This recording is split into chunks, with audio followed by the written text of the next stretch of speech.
अस्सलामुअलैकुम रहमतुल्लाहि व बरकातुहू। जी हाँ दोस्तों, मैं एहतिशाम निज़ामी कासमी इस वक्त की एक बड़ी अहम ख़बर से आपको अपडेट कर रहे हैं। मौलाना अरशद मदनी साहब का ये बयान हमें आपके साथ शेयर करना है। आपसे गुजारिश है इस बयान को देखें और इसको शेयर करने की कोशिश करें। दोस्तों, मौलाना अरशद मदनी साहब ने इस बयान में जो बातें बताई हैं वो बिल्कुल सही है, लेकिन जिसके लिए कही गई है वो माने तो सही, कोई मानने को तैयार नहीं। मौलाना अरशद मदनी साहब को भी चाहिए कि जो भारत के बड़े बड़े मुसलमानों के सियासी और मजहबी रहनुमा है उनको साथ लेकर वज़ीर आज़म साहब से इस ताल्लुक़ से मुलाकात करे, मोहतरमा सदर जमहूरिया से इस ताल्लुक़ से मुलाकात करे कि हमारे लोगों को, हमारी कौम को ये तकलीफ़ है, इन कवानीन से आप इसको वापस लीजिए और हम इसको हरगिज़ बर्दाश्त नहीं करेंगे। दोस्तों, मामला है मरकज़ी हुकूमत ने वक्फ़ एक्ट 2013 में तकरीबन 40 तरमीमात के साथ नया वक्फ़ तरमीमी बिल 2024 पार्लियामेंट में पेश करने जा रही है। इस बिल के पेश करने के बाद क्या हालात होंगे, क्या मामलात होंगे, उससे पहले ही इसकी मुखालिफत शुरू हो गई है। मुसलमानों के बड़े बड़े रहनुमा, बड़ी बड़ी तंजीमें, All India Muslim Personal Law Board और जमीयत उलमा हिंद ने इसकी मुखालिफत अभी से शुरू कर दी है। दोस्तों, ये तरमीमात किस नौयत की है जिसकी अभी कोई तफसील सामने नहीं आई है। ताहम जमीयत उलमा हिंद के सदर मौलाना सैयद अरशद मदनी साहब ने इस तरमीमी बिल पर अपने तहफ़्फ़ुज़ात और ख़दशात का इजहार करते हुए एक बयान में कहा है कि जिस अंदेशा का इजहार किया जा रहा है कि इन तरमीमात के ज़रिए मरकज़ी हुकूमत वक्फ़ जायदादों की हैसियत और नौयत को बदल देना चाहती है ताकि उन पर कब्ज़ा करके मुस्लिम वक्फ़ की हैसियत को ख़त्म करना आसान हो जाए। उन्होंने कहा कि हम ऐसी किसी तरमीम को जिससे वक्फ़ की हैसियत और वाकिफ़ की मंशा बदल जाए हरगिज़ कबूल नहीं कर सकते। जमीयत उलमा हिंद ये वाज़ेह कर देना चाहती है कि वक्फ़ जायदादें मुसलमानों के बुज़ुर्गों के दिए हुए वो अतियात हैं जिन्हें मजहबी और मुस्लिम खैरात के कामों के लिए वक्फ़ किया गया है। हुकूमत ने बस उन्हें रेगुलेट करने के लिए वक्फ़ एक्ट बनाया है। जमीयत उलमा हिंद वक्फ़ एक्ट 2013 में कोई ऐसी तब्दीली जिससे वक्फ़ जायदादों की हैसियत और नौयत बदल जाए या उसे कब्ज़ा कर लेना हुकूमत या किसी फ़र्द के लिए आसान हो जाए हरगिज़ कबूल नहीं है। इसी तरह वक्फ़ बोर्डों के इख्तियारात को कम या महदूद करने को भी हम मंजूर नहीं कर सकते।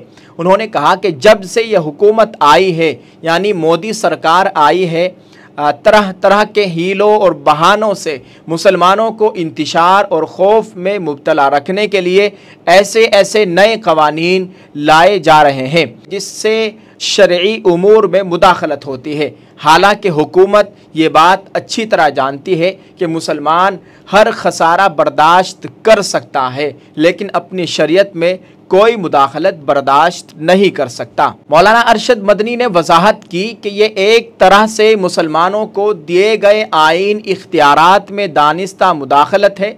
आइन ने हर शहरी को मजहबी आज़ादी के साथ साथ अपने मजहबी उमूर पर अमल करने का मुकम्मल इख्तियार भी दिया है और मौजूदा हुकूमत आइन के ज़रिए मुसलमानों को दी गई इस मजहबी आज़ादी को छीन लेना चाहती है।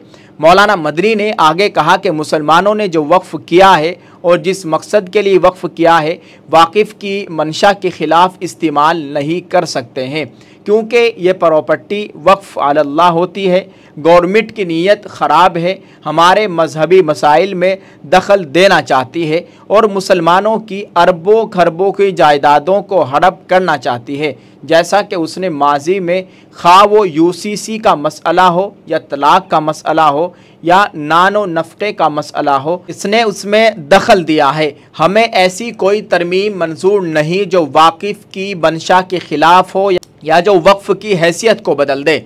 अब इस वक्त गवर्नमेंट औकाफ के दस्तूर में तरमीम की तजवीज़ लाकर मुसलमानों के मजहबी मसले में दखल देने की कोशिश कर रही है, लेकिन जमीयत उलमा हिंद ये वाज़ेह कर देना चाहती है कि वक्फ़ एक्ट 2013 में कोई ऐसी तब्दीली जिससे वक्फ जायदादों की हैसियत या नौइयत बदल जाए या कमज़ोर हो जाए, यह हरगिज़ काबिल कबूल नहीं है।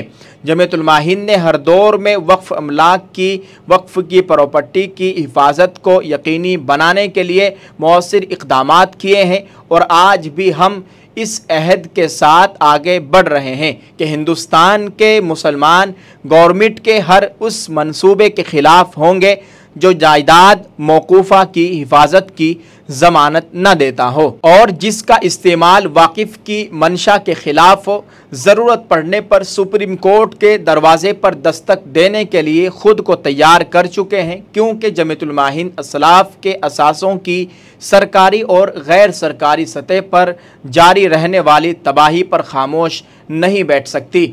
वक्फ की शरई हैसियत को बयान करते हुए मौलाना अरशद मदनी ने कहा कि हमें ये बात नहीं भूलनी चाहिए कि शरीयत इस्लामी के मुताबिक मजहबी फलाही या इस्लाम के खैराती मकासद को पूरा करने के लिए मनकूला या गैर मनकूला जायदादों के मुस्तक़बिल अतिया का नाम वक्फ है, जो एक बार कायम होने के बाद कभी ख़त्म नहीं हो सकता।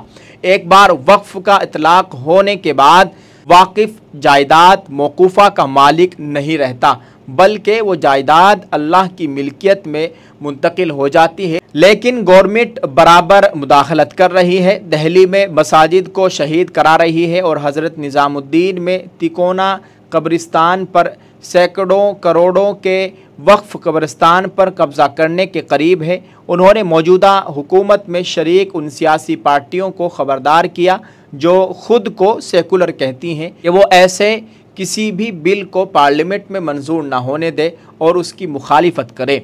मौलाना अरशद मदनी साहब सदर जमीयतुल उलमा हिंद, नाइब सदर all India Muslim Personal Law board व सदरुल मुदर्रिसीन दारुल उलूम देवबंद। आप मौलाना अरशद मदनी साहब के इस बयान से कितना इत्तिफाक रखते हैं, कमेंट में ज़रूर लिखिएगा। और ये जो बिल पास होने जा रहा है, इससे मुसलमानों को बहुत बड़ी तकलीफ़ होने वाली है। दोस्तों, मौलाना अरशद मदनी साहब का इस बयान में कहने का मकसद साफ़ है कि हुकूमत मुसलमानों की ज़मीनात को हड़पना चाहती है, शरीयत में मुदाखलत करना चाहती है और कर रही है। इसको हरगिज़ कबूल नहीं किया जाएगा। लेकिन अब देखते हैं कि मौलाना अरशद मदनी साहब के इस बयान से कितना फ़र्क पड़ता है। और मौलाना अरशद मदनी साहब ने जो सियासी पार्टियों से अपील की कि उसकी मुखालिफत करें, मुसलमानों का वोट चाहिए, वो इसकी खुलकर मुखालिफत करे, इस बिल को पार्लियामेंट में पास न होने दे। अब देखते हैं इस पर कितना अमल दरामद किया जाएगा। दुआ फरमाइएगा अल्लाह ताला भारतीय मुसलमानों की जान माल इज़्ज़त आबरू की मुकम्मल हिफाजत फरमाए। आप इस वीडियो को शेयर कर दीजिए। दुआ फरमाइए अल्लाह ताला हमारे मुल्क में अमन व अमान का माहौल कायम फरमाए। अल्लाह ताला मुसलमानान हिंद के हाल पर रहम फरमाए। आमीन। अस्सलामु अलैकुम व रहमतुल्लाहि व बरकातुहू।